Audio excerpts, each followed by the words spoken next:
I've always sort of looked upon the garden as like a sort of orchestra, and you know, you sort of like the string quartet go down and the brass sort of kick off, you know, as the sort of foxgloves or something else sort of come into play, and it's just a sort of happy balance.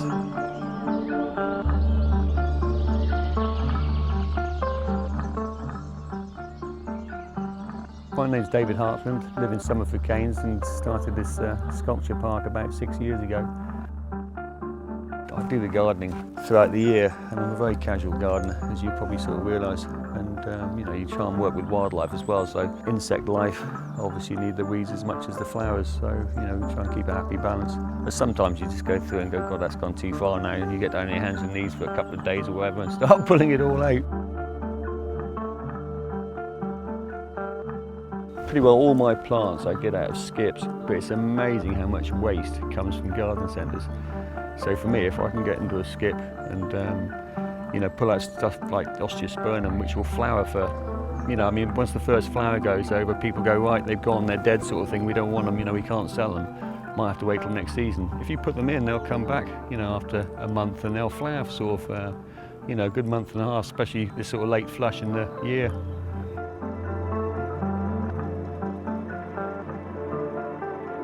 This piece is done by a guy called Andrew Lee. He's actually a sailor, but what he wanted people to look at wasn't so much, like I sort of said, the sculpture, it was actually the sort of flow of wind through open space. These are one of my favourite pieces actually. I can spend half an hour looking at these on a windy day and how they move. They're absolutely fantastic.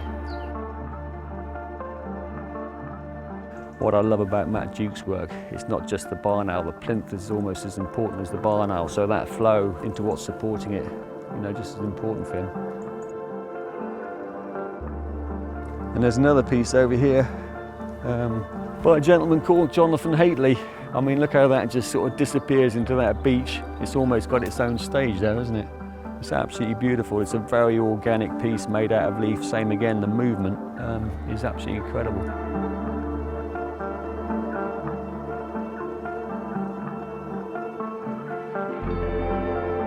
Everything you see is 28 years old now, all these trees, bushes, but it took a fair bit of time to mature to sort of be able to open it up as a sort of quite reasonably established garden now. Well, I bought the land, it was a sort of field full of thistles. Isn't that lovely? Isn't that beautiful? You sort of sow a seed, in 28 years' time you can have this little sort of oasis of nature and colour and everything in a very short space of time. Look at all, I mean, you can hear the birds and the wildlife. You know, on something which was a field with nothing in it at all. Suddenly you have, you know, a massive diversity of all sorts of bird life. Nice to turn the radio on and go and do a bit of gardening, and sometimes it's just nice to listen to the birds and just be part of that space, you know.